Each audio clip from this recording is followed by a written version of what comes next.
verses from chapter 2. Hare Krishna. We are learning Srimad Bhagavatam, important verses from all the cantos. We are now in the 10th canto. Today we will learn from chapter 2, the prayers from the demigods for Lord Krishna in the womb. 10.2.30. All of you repeat after me. Om Namo Bhagavate Vasudevaya. Om Namo Bhagavate Vasudevaya. Tvai Tvai Ambuja Aksha Akhila Sattva Dhamni Akhila Dhamni Samadhina Samadhina Aveshita Chetasa Eke Tvatpadapotena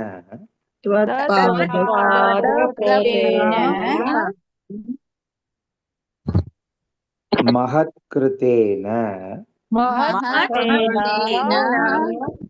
Kurvanti Govatsapadam Bhava Abdim. Let us learn line by line. Or we will complete the meaning. Sorry, we had started learning meaning dikado. Translation. O lotus-eyed Lord, by concentrating one's meditation on your lotus feet, which are the reservoir of all existence, and by accepting those lotus feet as the boat by which to cross the ocean of nescience, one follows in the footsteps of Mahajanas, great saints, sages, and devotees.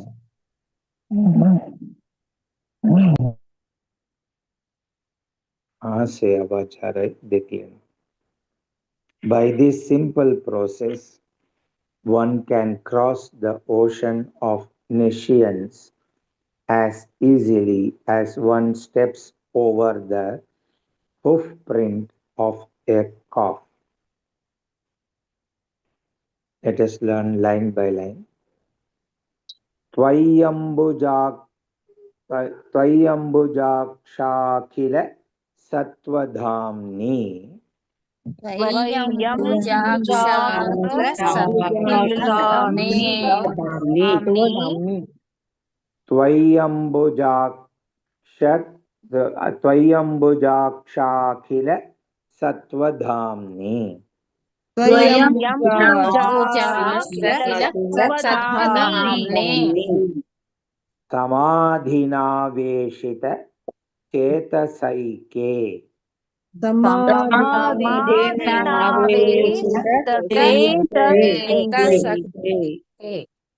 Samadhinaveshita Chetasaike Samadhinaveshita Chetasaike Vatpadapotena Mahatkritena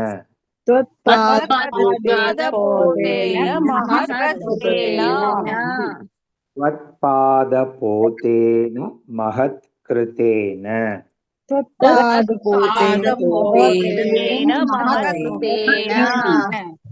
Kurvanti Govatsa Padam Bhavabdhim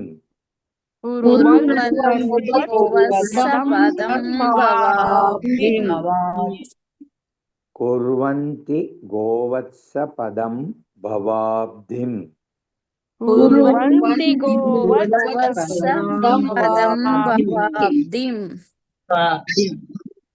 एक साथ त्वय्यम्बुजाक्षा किल सत्त्वधाम्नि समाधिनावेशितचेतसैके त्वय्यम्बुजाक्षा किल किल सत्त्वधाम्नि समाधिनावेशितचेतसैके सैके त्वत्पादपोतेन महत्कृतेन कुर्वन्ति गोवत्सपदं भवाब्धिम् त्वत्पदपोतेन महत्कृतेन कुर्वन्ति गोवत्सं पदं भवाब्धिं भवाब्धिम् पुरश्लोक त्वय्यम्बुजाक्षा किल सत्त्वधाम्नि समाधिनावेशितचेतसैके त्वत्पादपोतेन महत्कृतेन कुर्वन्ति गोवत्सपदं भवाब्धिम् त्वय्यम्बुजाश्च किल सत्त्वधाम्नि समाधिनावेशितचेतसैके त्वत्पादपोतेन कुर्वन्ति गोवत्सपदं भवाब्धिम्. Let us learn in the tune line by line. त्वय्यम्बुजाक्षा किल सत्त्वधाम्नि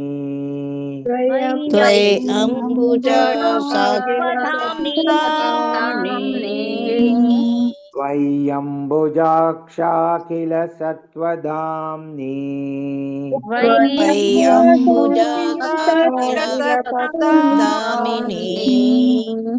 समाधिनावेशितचेतसैके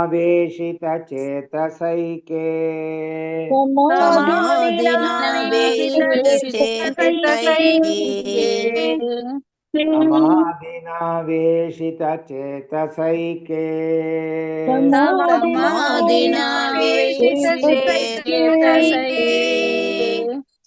त्वत्पादपोतेन महत्कृतेन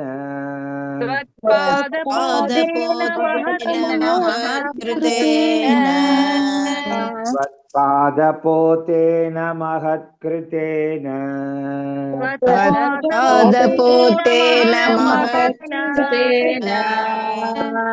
कुर्वन्ति गोवत्सपदं भवाब्धिम् कुर्वन्ति गोवत्सपदं भवाब्धिम् कुर्वन्ति गोवत्सपदं भवाब्धिम् कुर्वन्ति गोवत्सपदं भवाब्धिम्.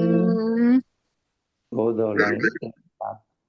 त्वय्यम्बुजाक्षा किल सत्त्वधाम्नि समाधिनावेशितचेतसैके त्वय्यम्बुजाश्च किल सत्त्वधाम्नि समाधिनावेशितचेतसैके त्वय्यम्बुजाक्षा किल सत्त्वधाम्नि समाधिनावेशितचेतसैके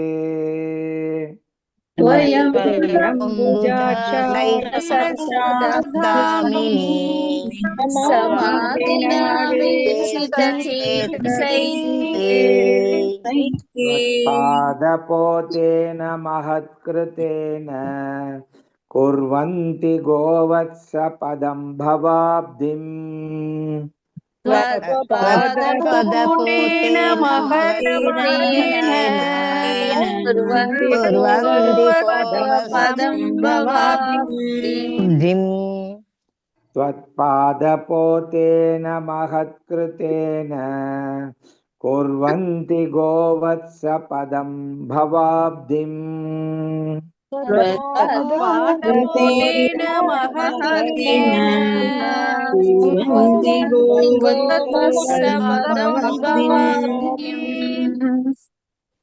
पुरश्लोक त्वय्यम्बुजाक्षा किल सत्त्वधाम्नि समाधिनावेशितचेतसैके त्वत्पादपोतेन महत्कृतेन कुर्वन्ति गोवत्स पदं भवाब्धिम्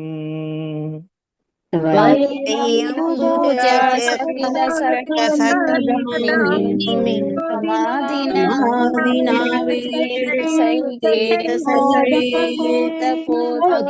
महत्तेन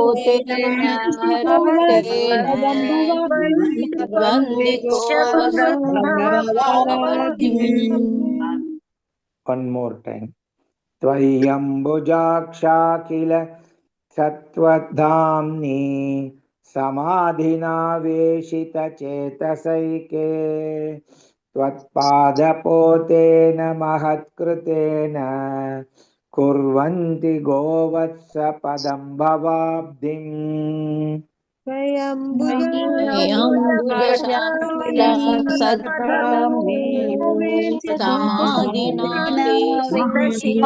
पोतेन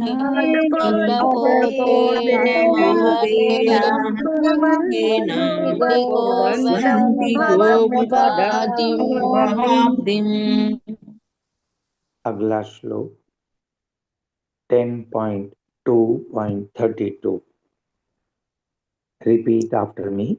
Ye anye Aravinda Aksha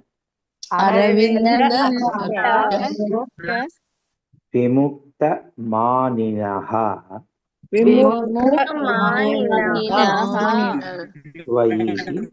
Tvayi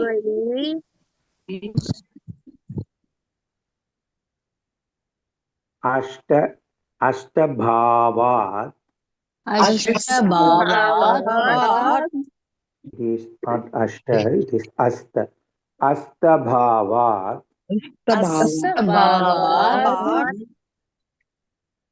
Avishuddha Buddhayaha Aruhya Krutchrena Parampadam Tataha Patanti Adhaha Anadrita Yushmat Angrayaha. Translation. Someone may say that aside from devotees who always seek shelter at the Lord's lotus feet, there are those who are not devotees but who have accepted different processes for attaining salvation. What happens to them? In answer to this question, Lord Brahma and other demigods said, O lotus-eyed Lord, although non-devotees who accept severe austerities and penances to achieve the highest position may think themselves liberated, their intelligence is impure. They fall down from their position of imagined superiority because they have no regard for your lotus feet. Line by line, सीखेंगे. येन्येरविन्दाक्ष विमुक्तमानिनः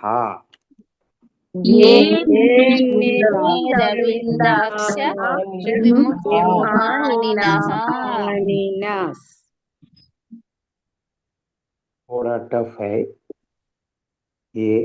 ये अन्ये अरविंद अक्ष ये सब जोड़कर येन्येरविंदाक्ष ऐसा हो जाएगा. विमुक्त मानिनः करके प्रोनाउंस करना है. मानिनस है तो भी. Okay, repeat after me. येन्येरविन्दाक्ष विमुक्तमानिनः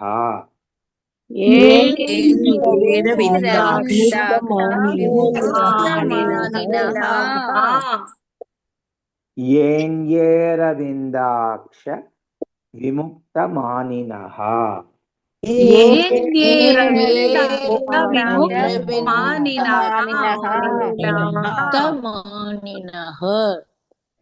त्वय्यस्त भावाद् अविशुद्धबुद्धयः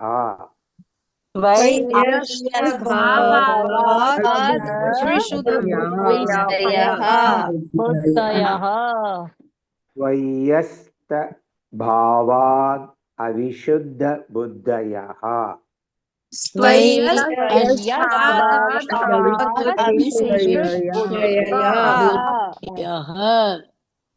आरुह्य कृच्छ्रेण परं पदं ततः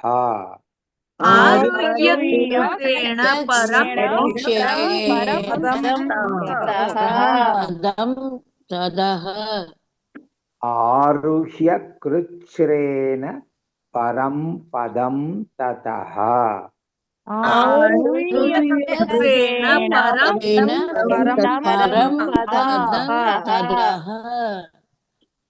अगला लाइन भी थोड़ा टफ है, ध्यान देना। पतन्त्यधोनादृत युष्मत् अंग्रयः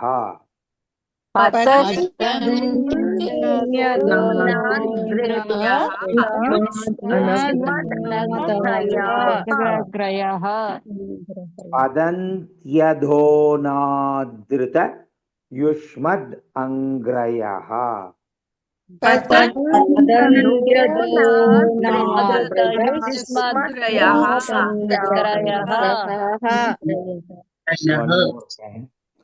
पतन्त्यधोनादृत युष्मद् अंग्रयः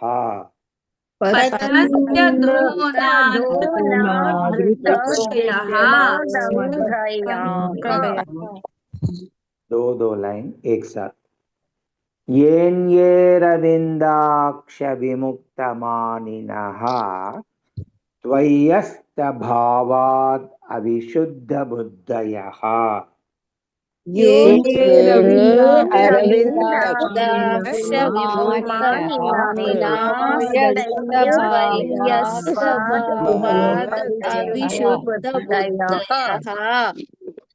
येन्येरविन्दाक्ष विमुक्तमानिनः त्वय्यस्तभावाद् अविशुद्धबुद्धयः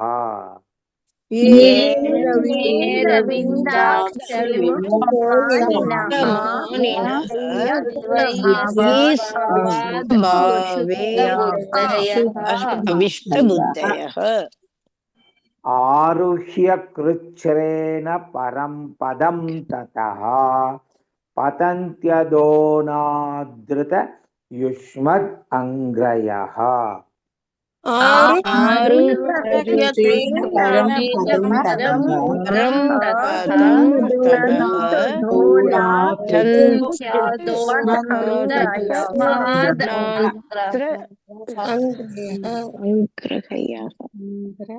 आरुह्य कृच्छ्रेण परं पदं ततः पतन्त्यधोनादृत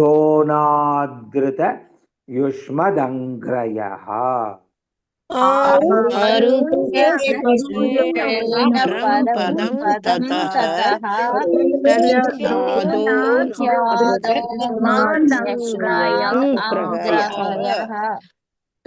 पूरा श्लोक ध्यान से सुनकर अच्छी तरह से दोहराना। येन्येरविन्दाक्ष विमुक्तमानिनः त्वय्यस्त भावाद् अविशुद्धबुद्धयः आरुह्य कृच्छ्रेण परं पदं ततः पतन्त्यधोनादृत युष्मदङ्घ्रयः येयस्तभावादविशुद्धः आरुह्य कृच्छ्रेण परमपदं पदं यः ततः दन्त्यनो दन्त्यातो युष्मादग्रहः युष्मादग्रहयः लाइन बाय लाइन ट्यून में सीखेंगे। येन ये रविंदाक्ष विमुक्तमानिनः येनेरविन्दाक्षविमुक्तमानिनः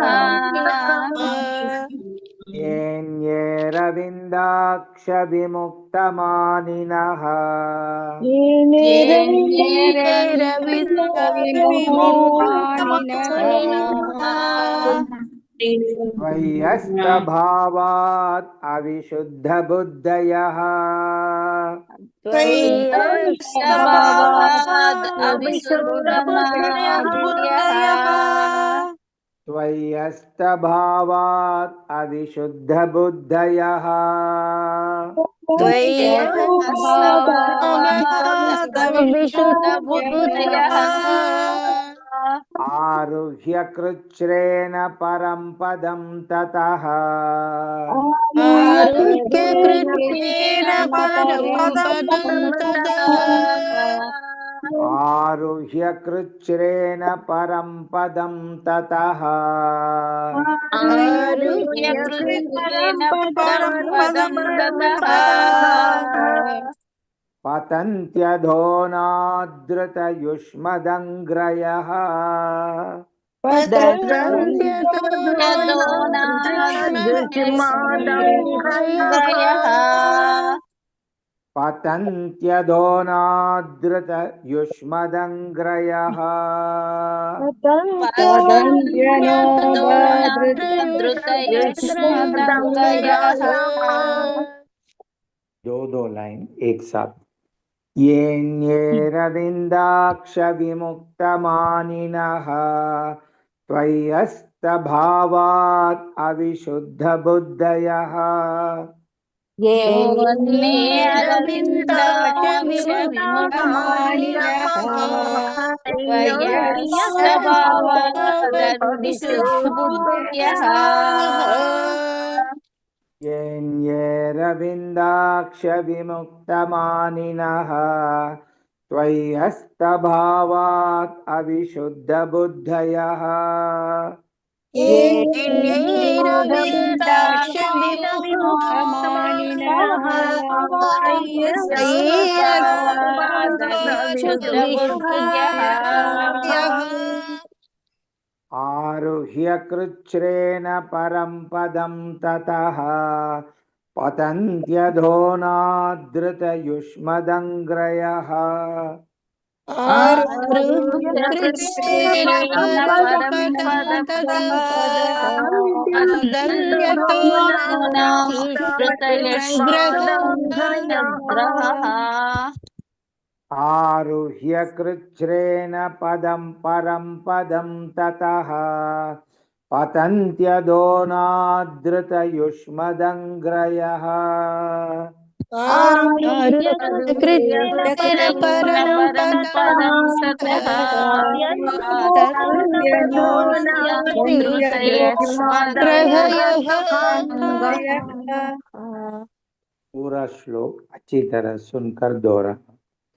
येन्येरविन्दाक्ष विमुक्तमानिनः त्वय्यस्तभावात् अविशुद्धबुद्धयः आरुह्य कृच्छ्रेण परं पदं ततः पतन्त्यधोनादृतयुष्मदङ्ग्रयः येनैरविन्दाक्ष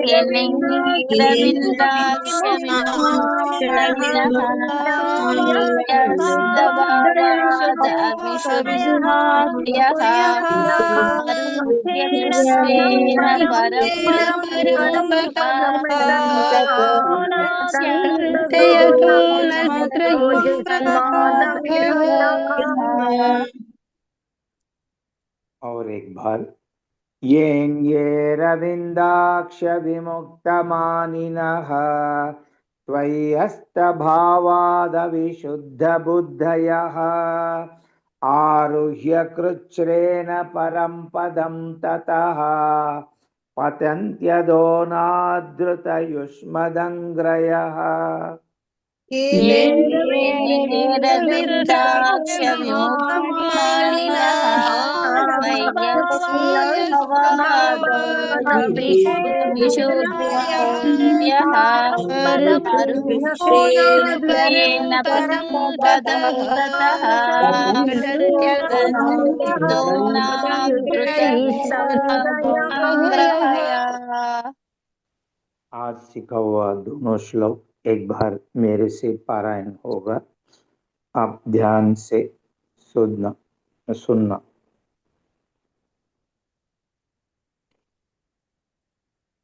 Chapter 2 Prayers by Demigods for Lord Krishna in the Womb 10.2.30 त्वय्यम्बुजाक्षाखिलसत्त्वधाम्नि समाधिना वेशितचेतसैके त्वत्पादपोतेन महत्कृतेन कुर्वन्ति गोवत्स पदं भवाब्धिम्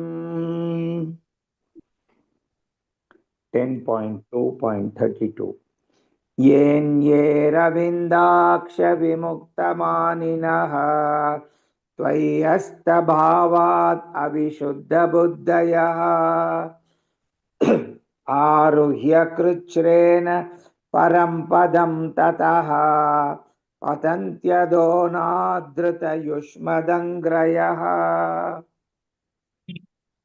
Repeat after me. Hare Krishna, Hare Krishna, Hare Krishna, Hare Krishna, Krishna Krishna, Hare Hare, Krishna Krishna, Hare Hare, Hare Rama, Hare Rama, Hare Rama, Hare Rama, Rama Rama, Hare Hare, Rama Rama, Rama, Hare Hare Hare. Hare.